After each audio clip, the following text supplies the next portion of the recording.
Hello बच्चों, good afternoon.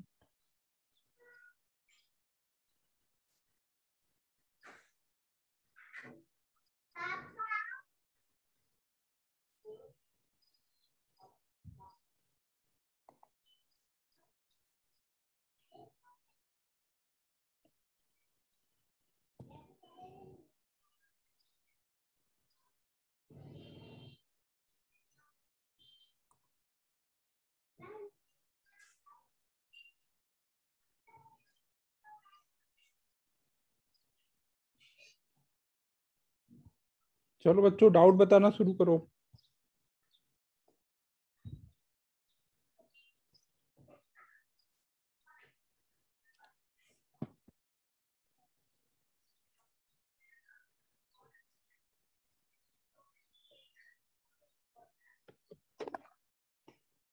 एक minute रुक जाना, एक मिनट रुको।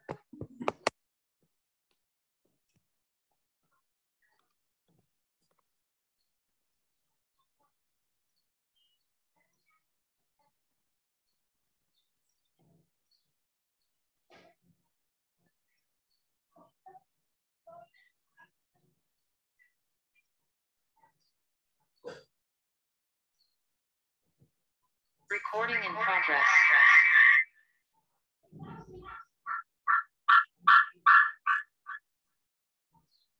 हेलो।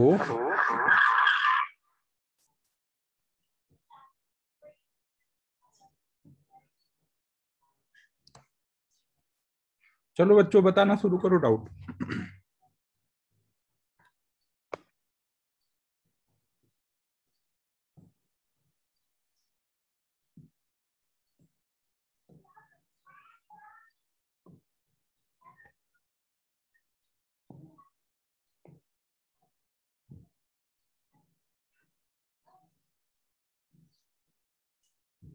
व्हाट्सएप पे फोटो भेजो ना, जो भी डाउट है उसका पिक लेके भेज दो।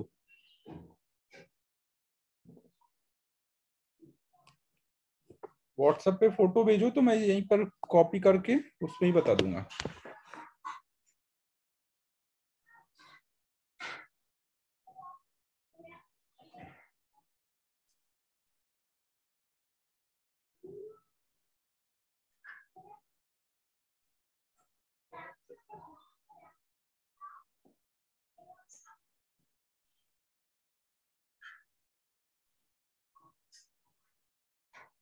बच्चों, फोटो भेजना है व्हाट्सएप पे।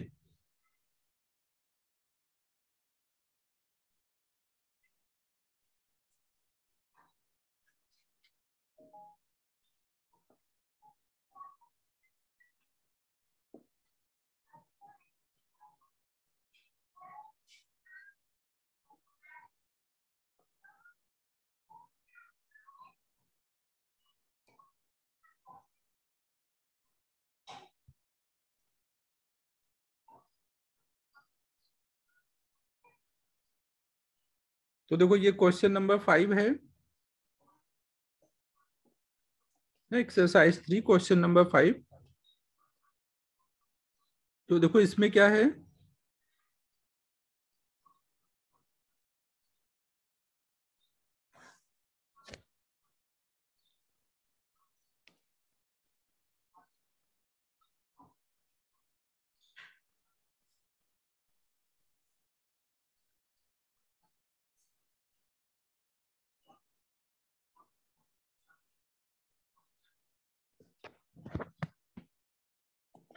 देखो इसमें बोला जा रहा है, two smooth spherical non conducting shells each of radius r having uniformly distributed charge q and minus q। ना, दो हमने ऐसे स्पेरिकल सेल लिए हैं, नॉन कंडक्टिंग सेल है, नॉन कंडक्टिंग है, ध्यान रखना ना, मतलब जहां चार्ज रखा होगा वहीं रखा रहेगा ना, फ्लो का कोई चक्कर नहीं है इसमें।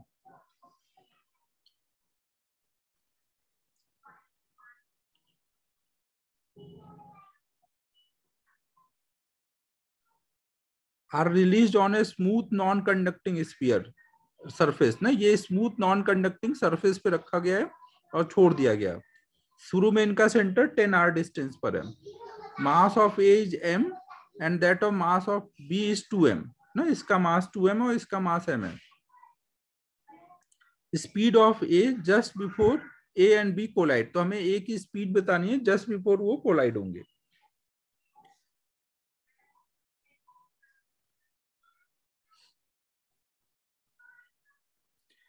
तो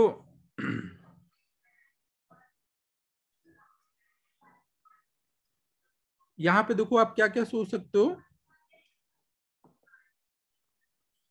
ये स्मूथ सरफेस पर है ना, स्मूथ सरफेस पे है तो क्या ये रोल करेंगे या स्लिप करेंगे?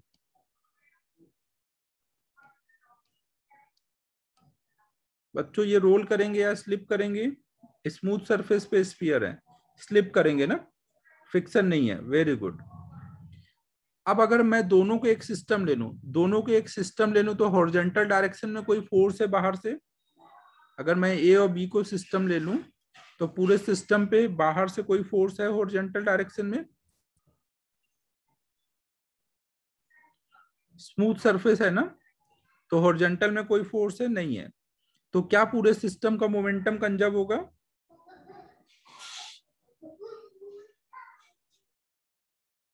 पूरे सिस्टम का मोमेंटम कंजर्व होगा।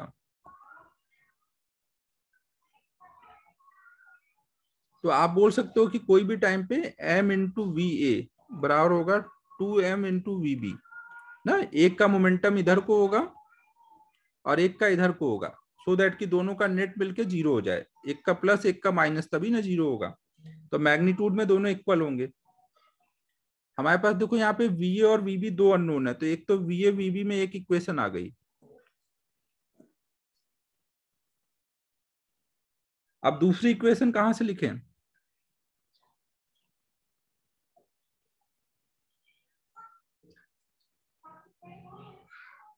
दूसरी इक्वेशन बच्चों कौन सा लिखें? वी ए वी बी दो अननोन है और दूसरी इक्वेशन अभी लिखनी है।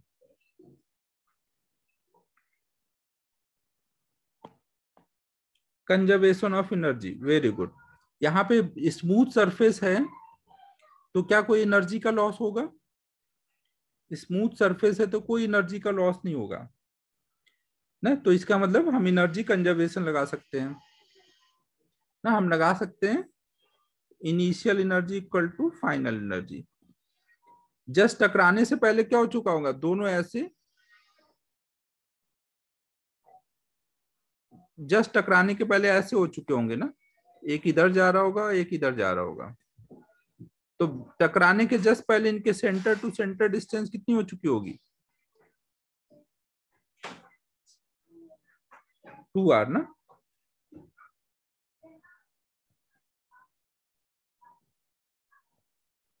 इनिशियल काइनेटिक कितनी थी, रेस्ट से छोड़ा गया था ना दोनों को, 0। पोटेंशियल कितना बोलोगे? के Q1 Q2 अपॉन में R। इनिशियल डिस्टेंस कितनी है सेंटर टू सेंटर?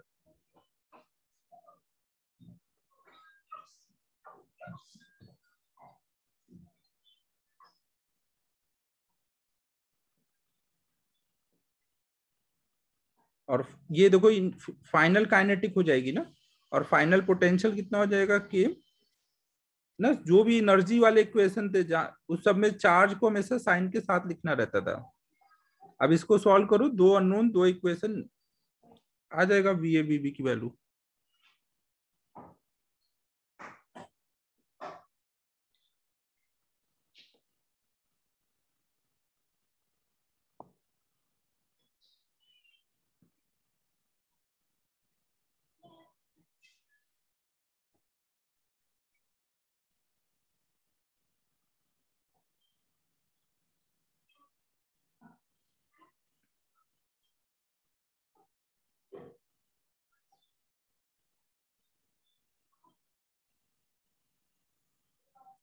अगला डाउट बताओ, और वो अगला डाउट बताओ कौन सा है? 22। जो भी डाउट बताना उसका फोटो भेजने के बाद बताना ना। 22।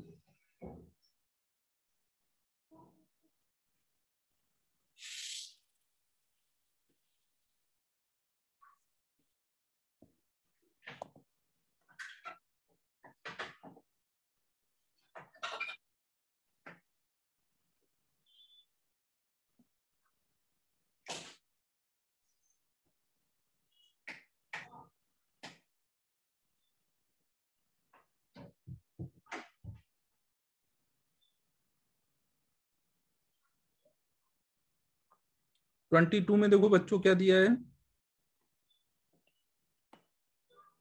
रिंग ऑफ रेडियस आर ना, ये एक रिंग ले लिया गया है आर रेडियस का, जहां पे लैम्डा जो है वो ऐसे वैरी हो रहा है। तो magnitude of net dipole moment है ये ना, मिस प्रिंटेड डाइपोल मोमेंट है। अब सिद्धांत बहुत पिटोगे तुम। ये क्वेश्चन तो सेम क्वेश्चन हम लोगों ने क्लास में किया हुआ है, किया है कि नहीं बच्चों? सेम क्वेश्चन क्लास में हो रखा है ये।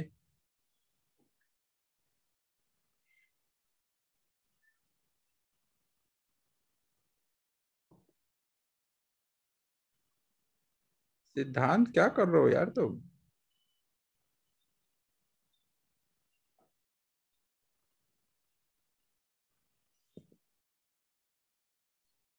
अगला बताओ।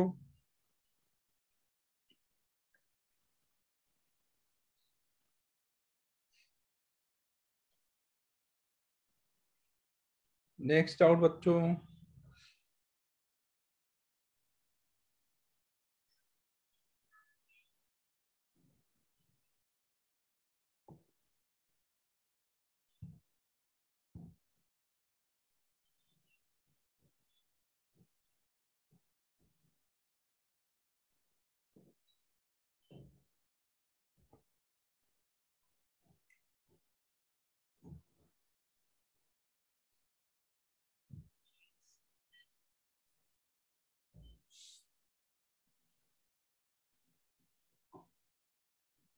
Fifty three.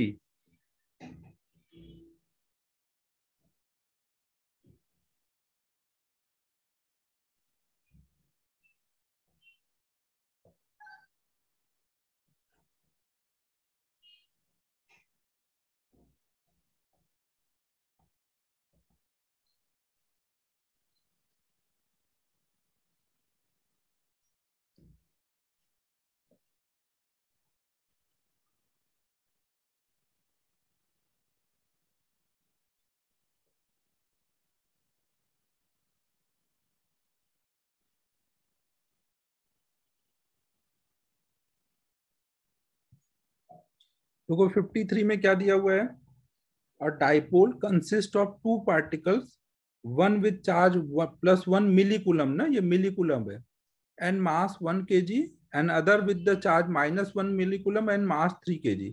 मास अलग अलग हो सकता है लेकिन चार्ज सेम है, तो ये डाइपोल है ना। Separated by a distance 3 metre ना, इनके बीच की डिस्टेंस 3 मीटर है। For small oscillation about equilibrium position, angular frequency when placed in electric field. ये अब देखो, जब आप इसको इलेक्ट्रिक फील्ड में रखोगे तो ये किस पॉइंट के अबाउट मूव ऑसिलेट करेगा?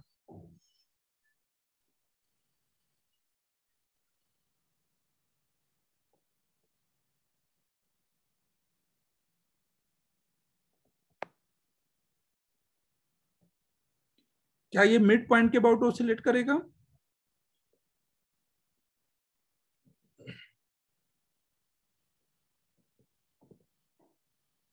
मिड पॉइंट के अबाउट नहीं करेगा ना, क्योंकि अगर मिड पॉइंट के अबाउट करेगा तो सेंटर ऑफ मास कहीं यहाँ होगा, वो सेंटर ऑफ मास मूव करने लग जाएगा ना।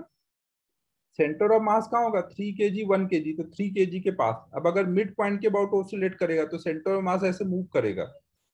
और अगर बाहर से फोर्स नहीं लग रहा है इस पे, नेट फोर्स बाहर से कुछ लग रहा है, इधर को Q इंटू ई लग रहा है और इधर को Q इंटू ई, अगर बाहर से फोर्स नहीं लग रहा है तो सेंटर ऑफ मास शुरू में रेस्ट पे था तो बाद में भी रेस्ट में ही रहेगा ना। मतलब ये अपने सेंटर ऑफ मास के अबाउट ऑसिलेट करेगा।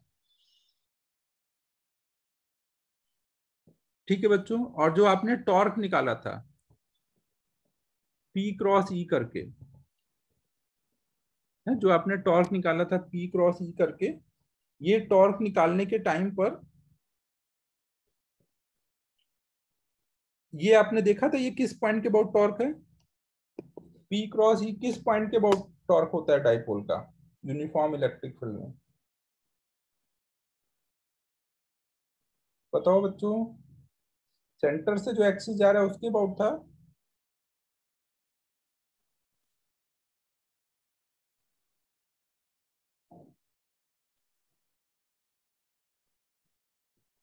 कोई कुछ बताओगे? P क्रॉस ई जो टॉर्क का फॉर्मूला देखा था वो किस एक्सिस के अबाउट था?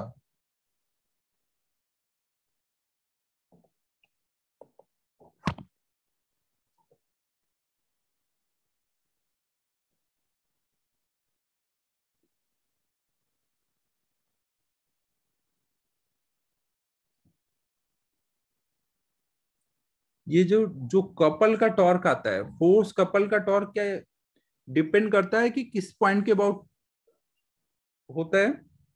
कपल का टॉर्क तो हर एक पॉइंट के अबाउट सेम होता है ना, याद है? कपल का टॉर्क कोई भी एक पॉइंट के अबाउट निकालोगे तो सेम आएगा, फोर्स इनटू फोर्स के बीच की परपेंडिकुलर डिस्टेंस।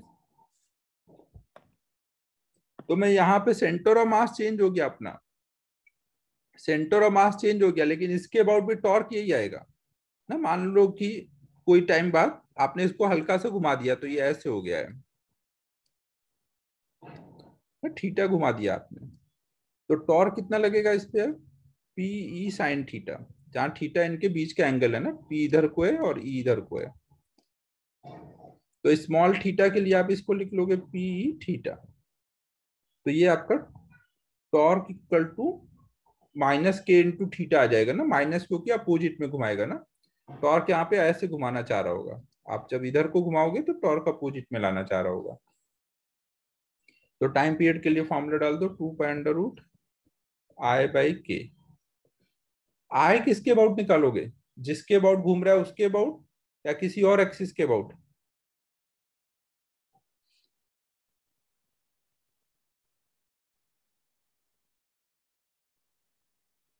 बताओ बच्चों, आई किसके अबाउट निकालोगे?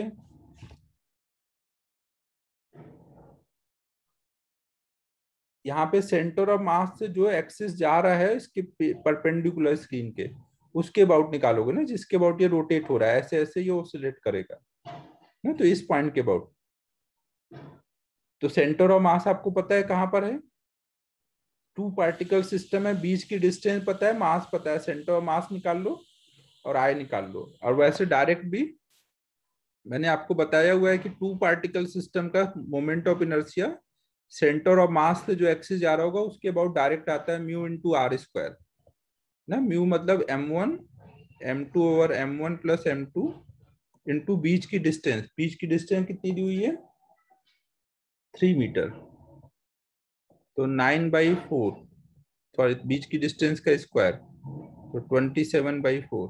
यहाँ डाल दो, आई की वैल्यू पी आप निकाल लो, ई दिया हुआ है, तो आ जाएगा टाइम पीरियड। हो जाएगा, सभी सभी को क्लियर हुआ? अगर आए याद है तो ठीक है, ये नहीं तो निकाल लो, सेंटर ऑफ मास निकालो कहाँ है फिर। पार्टिकल का आय निकालने का फॉर्मूला लगाओ, mr² दोनों के लिए और ऐड कर दो। कर लोगे बच्चों 53? नेक्स्ट बताओ।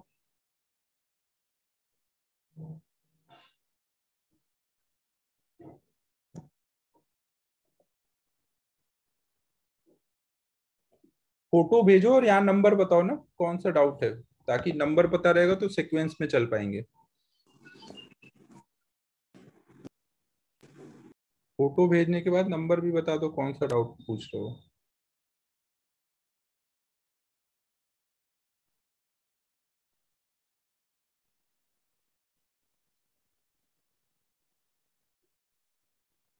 सिक्स्थ वाला?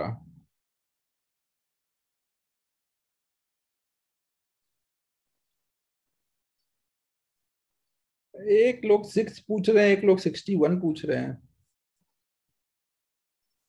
चवन तुमने फोटो भेजा है? तुम्हारा डाउट नहीं बताया जाएगा। तुम फोटो वोटो भेज नहीं रहे हो? कहाँ भेजा है? पहुंचा ही नहीं, रास्ते में ही रह गया। एरोप्लेन पे बैठा के सही से भेजो भाई। अभी तक पहुंचा नहीं है, बैलगाड़ी से भेजा तुमने। यश सेवालकर का पहुंच गया है। अच्छा, यश ने भेजा है 6th वाला। अच्छा अच्छा।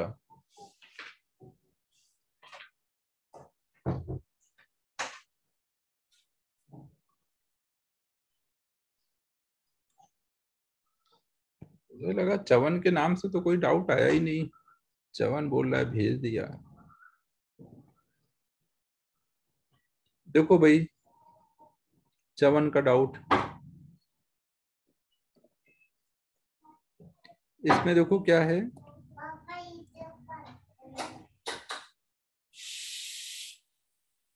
On a semi circular ring of radius 4r।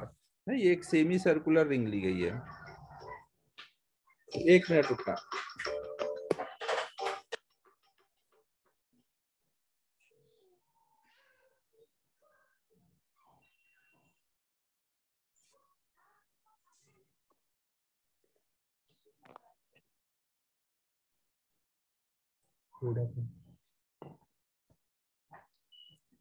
Six वाले में एनर्जी कंजर्वेशन है क्या? तो इसमें देखो क्या बोला गया है, on a semi circular ring of radius 4r charge plus 3q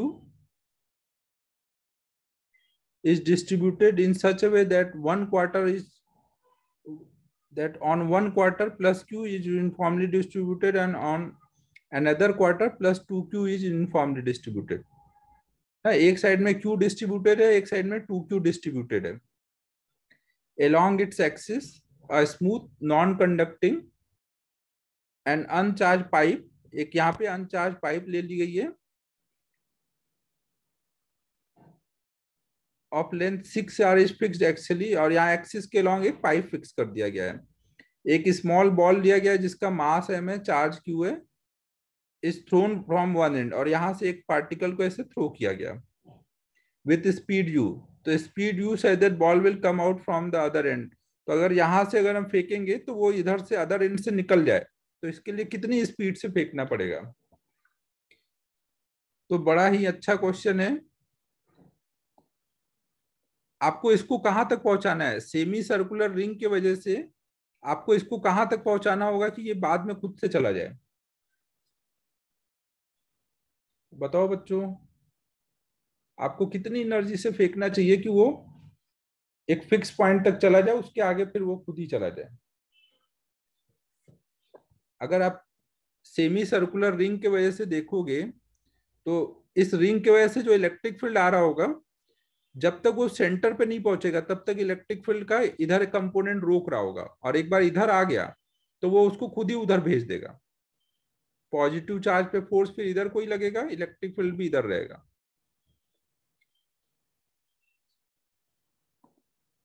ये बात सबको समझ आ रही है कि आपको बस सेंटर तक क्रॉस करा देना है, सेंटर क्रॉस हुआ तो बाकी तो इलेक्ट्रिक फील्ड खुद ही उसको दूसरे एंड पे पहुंचा देगा। तो यहां से इतनी स्पीड से फेंकना है कि यहां तक आ जाए। तो यहां तक आने के लिए आपको क्या करना है? एनर्जी कंजर्वेशन लगा दो, initial energy equal to final energy. Final में काइनेटिक जीरो हो जाएगी, जस्ट पहुंच जाए, पोटेंशियल जीरो नहीं होगी, और यहाँ पे काइनेटिक पोटेंशियल दोनों रहेगी। ठीक है बच्चों, तो हम लोग यहाँ पे क्या लगा देंगे? Initial energy equal to final energy, initial kinetic potential equal to final kinetic potential. Initial kinetic मान लो u स्पीड से फेंका है तो हाफ mu²। पोटेंशियल कितना बोलोगे? यहाँ पे जितना भी चार्ज है q 2q सबके वजह से अगर आप इसकी डिस्टेंस निकालोगे तो हर एक से डिस्टेंस तो सेम आएगी ना। तो आप पूरा चार्ज लेके इनटू ये डिस्टेंस कर दो, ये डिस्टेंस कितना आएगा? ये आपका 3r है, और ये रिंग कितना है? रेडियस इसका 4r है। तो आप ये निकालोगे तो ये 5r आएगा। तो हर एक चार्ज से इसके रिंग के ऊपर कोई भी पॉइंट लो dq चार्ज, उससे डिस्टेंस 5r है। तो डायरेक्ट आप हर एक चार्ज की वजह से v लिख सकते हो, k q/r ना। q इंटू वी लिख दिया तो एनर्जी आ गई ना। एक पॉइंट चार्ज की पोटेंशियल एनर्जी कैसे लिखते हैं? q into V. और v कैसे लिखेंगे सेमी सर्कुलर रिंग की वजह से? q इंटू वो kq/r लगा देंगे ना। हर एक dq से डिस्टेंस सेम है, तो dq dq ऐड होके पूरा चार्ज ले लिया है। बात समझ आ रही है बच्चों? फाइनल सेंटर तक जस्ट पहुंच जाए, energy kinetic zero. Potential centre पे कितना बोलोगे? q into V. हर एक q चार्ज से सेंटर का पोटेंशियल निकालोगे तो डिस्टेंस कितनी होगी? रेडियस के बराबर ना। रेडियस कितना है? 4r। अब इसको सॉल्व कर दो तो u की वैल्यू आ जाएगी। हो जाएगा सिक्स वाला। क्या और समझाना है इसमें कुछ?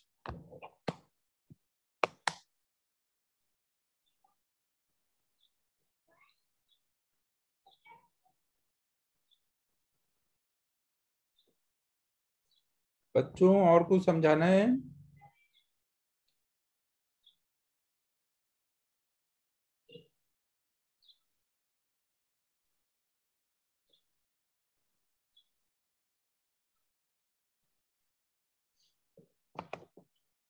फाइनल एनर्जी, फाइनल एनर्जी देखो हम कैसे लिखेंगे, काइनेटिक तो जीरो हो जाएगी, जस्ट पहुंचेगा। समझ गए? नहीं बताऊं?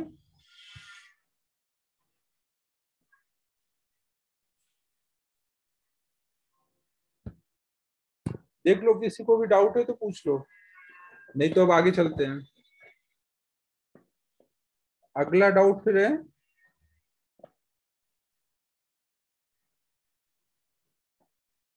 अगला डाउट बताओ अब।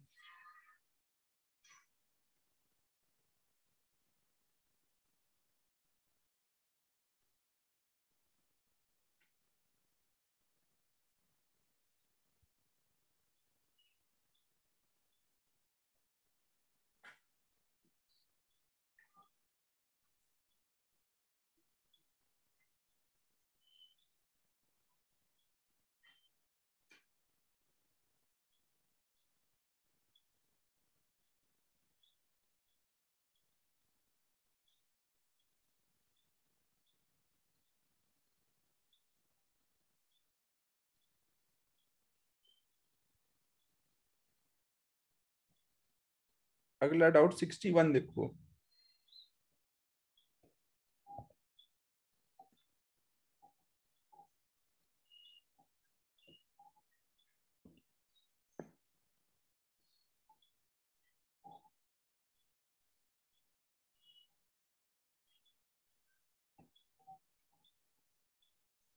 तो देखो 61 में क्या बोला गया है,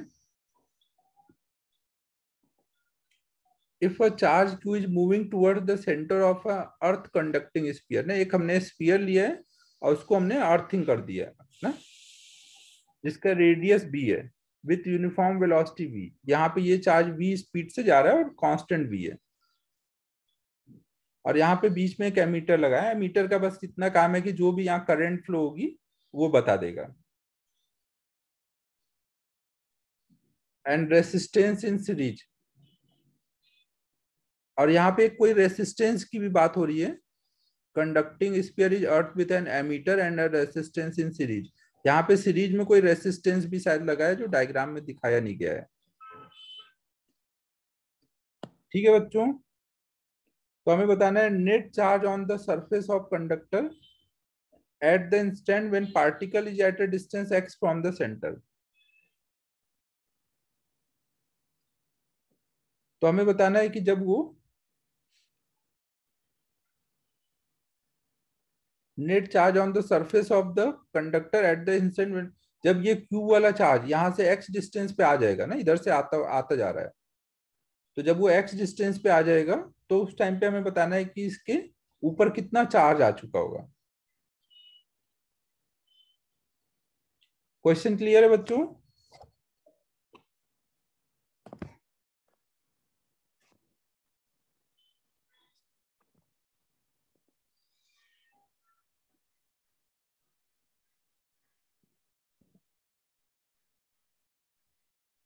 तो अब देखो यहाँ पर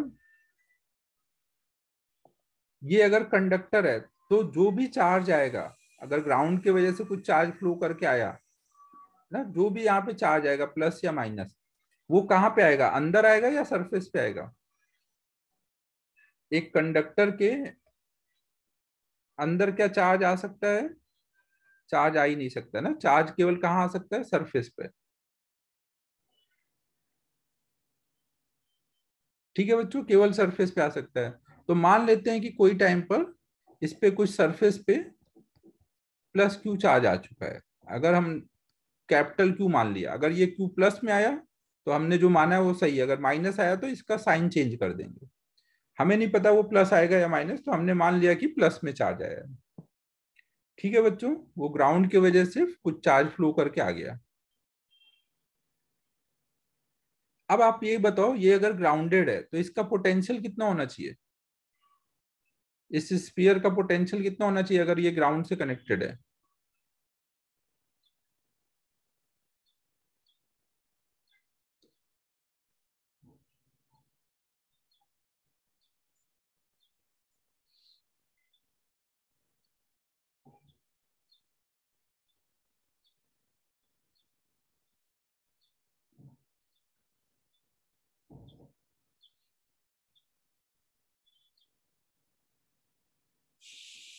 यार इसमें एक चीज ये गड़बड़, अगर ये रेसिस्टेंस यहाँ पे हम लगा के सोचेंगे तो इसका पोटेंशियल जीरो हो ही नहीं पाएगा।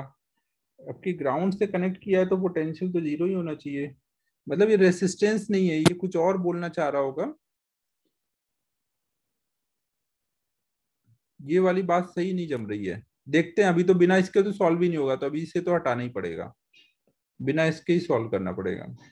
तो अब देखो इस पे जो चार्ज है, हाँ, अब देखो इस पे जो भी चार्ज आएगा वो क्या सिमेट्रिकली डिस्ट्रीब्यूटेड होगा।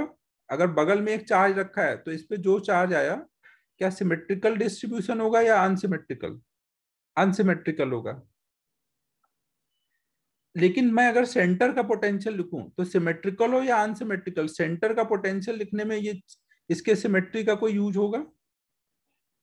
सेंटर का पोटेंशियल तो यहाँ पे इस पूरे क्यू चार्ज की वजह से आप देखोगे तो सेंटर पे के क्यू बाई आर ही आएगा। हर एक डी क्यू चार्ज से डिस्टेंस कितनी है, आर। समझो ना, अगर एक स्फीयर ले लूं और उसके सरफेस पे अनसिमेट्रिकल चार्ज का डिस्ट्रीब्यूशन है,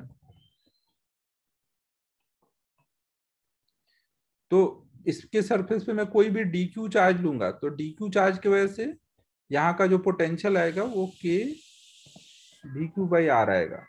और ऐसे हर एक का ऐड करूंगा, के बाई आर बाहर आएगा, डी क्यू ऐड होके ये हो जाएगा। तो ये सेंटर का पोटेंशियल हुआ जो इसके सरफेस पे चार्ज था उसकी वजह से।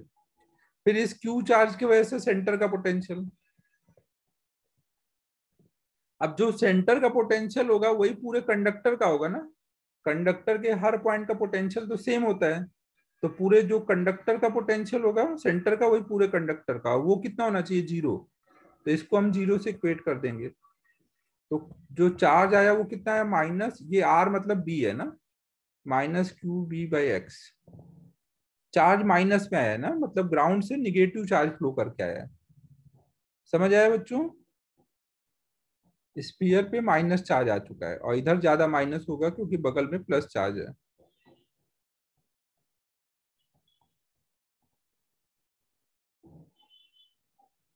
पीछे क्या दिया है,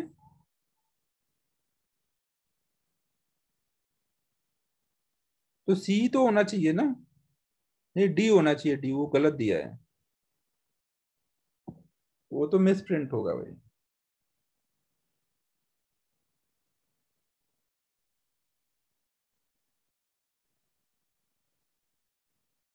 अगर कभी आंसर की ना मैच करो तो एक बार सोल्यूशन में क्रॉस चेक कर लिया करो ना, उसमें सही सॉल्व रहता है तो वहां से भी समझ आ जाएगा कि आंसर में मिस प्रिंट है। आगे बताओ। 43।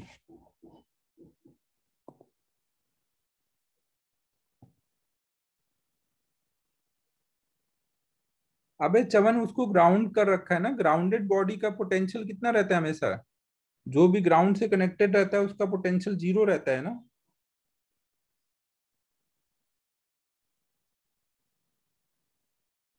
Next 43।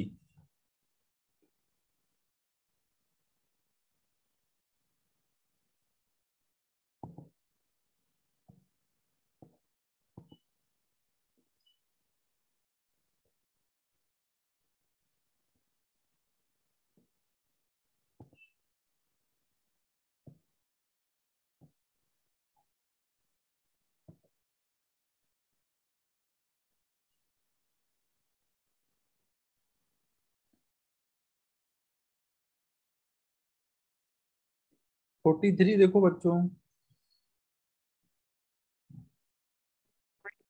a positively charged thin metallic ring of radius r, ring है ना, और लेकिन वो मेटेलिक है मतलब कंडक्टिंग रिंग है, is fixed in the X Y plane with it centre at the origin. एक एक्स वाई प्लेन में फिक्स किया है, सेंटर ओरिजिन पर है। और negatively charge particle P is release from the rest at point Z axis से, हमने एक निगेटिव चार्ज, जेड एक्सिस मतलब रिंग के एक्सिस से, और जेड कोऑर्डिनेट उसका ग्रेटर देन जीरो है, then the motion of P. अब देखो यहां पर अगर आप एक ऐसा कुछ रिंग लेते हो ना, रिंग हमारा एक्स वाई प्लेन में है, रिंग के प्लेन को अगर हम एक्स वाई प्लेन माने ना, ये हमारा मान लो एक्स एक्सिस है ये, वाई एक्सिस है और इधर को जेड एक्सिस है, और यहां से एक निगेटिव चार्ज छोड़ देते हो, तो रिंग का के एक्सिस पे इलेक्ट्रिक फील्ड ऐसे होता है ना, तो फोर्स इस पे इधर को लगेगा।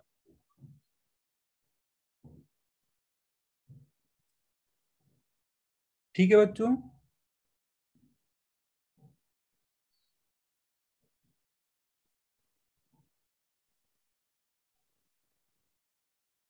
अब यहाँ पे रिंग पे फोर्स अगर निकालोगे तो क्या होगा, Q इंटू ई। ई कितना होता है, अगर रिंग के सरफेस पे Q चार्ज है, सेंटर से एक्स डिस्टेंस पे देख रहे हो, तो ई कितना होता है वहां पर, KQ(x) over R² plus x² power में 3/2। तो क्या ये फोर्स जो है वो प्रोपोर्शनल टू -x है? -x तो है, अगर वो x इधर को, सेंटर से इधर को x गया तो फोर्स तो अपोजिट में लग रहा है, माइनस तो है यहाँ पर, लेकिन क्या डायरेक्टली प्रोपोर्शनल टू x है? नीचे भी x का टर्म आया हुआ है ना, तो क्या यहाँ SHM हो पाएगा? नहीं हो पाएगा। लेकिन अगर x की वैल्यू बहुत छोटी होती है रेडियस से, x is very very less than r, तो आप लिख देते R² प्लस x² पावर में 3/2 को आप लिख देते R² पावर में 3/2 R³ लिख देते। तो फिर क्या हो जाता है, ये F इक्वल टू आ जाता माइनस में KQ(Q) में R³ इंटू एक्स। तब ऐसे चम हो पाता ना, अगर आप सेंटर के एकदम पास से छोड़ोगे ना, एक्स की वैल्यू अगर आर से बहुत छोटी है, मतलब एकदम सेंटर के पास हो, तो ऐसे चम होगा। दूर से छोड़ोगे तो रीस्टोरिंग फोर्स तो लगेगा, तो ओसिलेशन हो जाएगा ना, वापस खींच ले रहा है, ओसिलेशन होगा, लेकिन एसएचएम नहीं होगा। तो अब इसके अकॉर्डिंग आंसर करो, periodic for all value of Z0। अब इसमें बोला जा रहा है कि 0 से इन्फिनिटी के बीच में कहीं से भी छोड़ें पीरियोडिक होगा, तो ये बात तो सही है। कहीं से भी छोड़ूंगा तो ये वापस तो जाएगा, फिर उधर निकल जाएगा, फिर इधर लगेगा इलेक्ट्रिक फील्ड, फिर वापस। समझो ना, हमेशा ये पॉजिटिव चार्ज निगेटिव को अपनी तरफ खींचेगा, तो जब यहां से खींच के ले जाएगा तो सेंटर पे आते आते स्पीड आ जाएगी, तो उधर निकल जाएगा, फिर जब उधर जा रहा होगा तो ये रिंग इधर को खींचेगा, तो पीरियोडिक तो हो जाएगा, लेकिन एसएचएम नहीं हो पाएगा, क्योंकि शुरू में अगर एक्स की वैल्यू बड़ी है तो ये ऐसा होगा।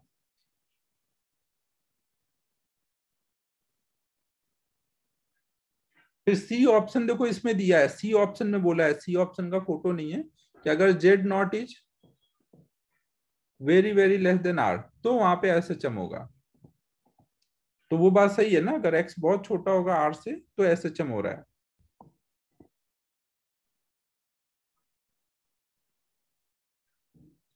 ठीक है, क्लियर है? अभी और कुछ समझाना है इसमें?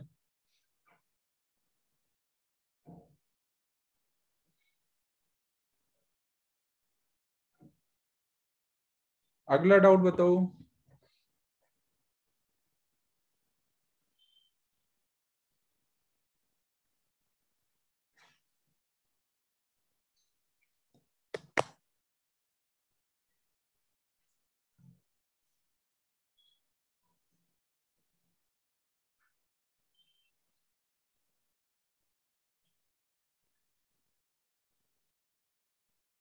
और डाउट है बच्चों?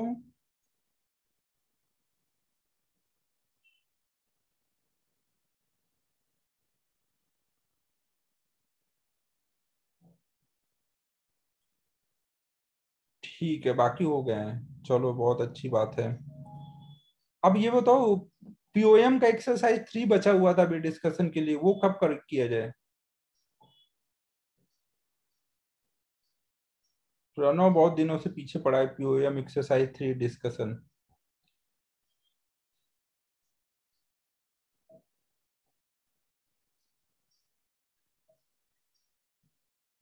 या एक काम करता हूँ, यहाँ पे बहुत कम लोग आए हैं, कल क्लास में डिस्कस कर लेते हैं ना, पीओएम का एक्सरसाइज 3 कब करना है डिस्कस। अभी तो बहुत कम बच्चे हैं यहाँ पर, तो क्लास में ही डिस्कस करना पड़ेगा ये बात।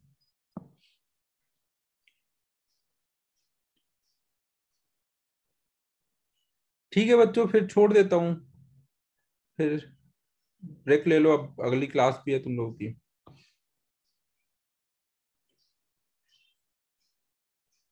ठीक है बच्चों।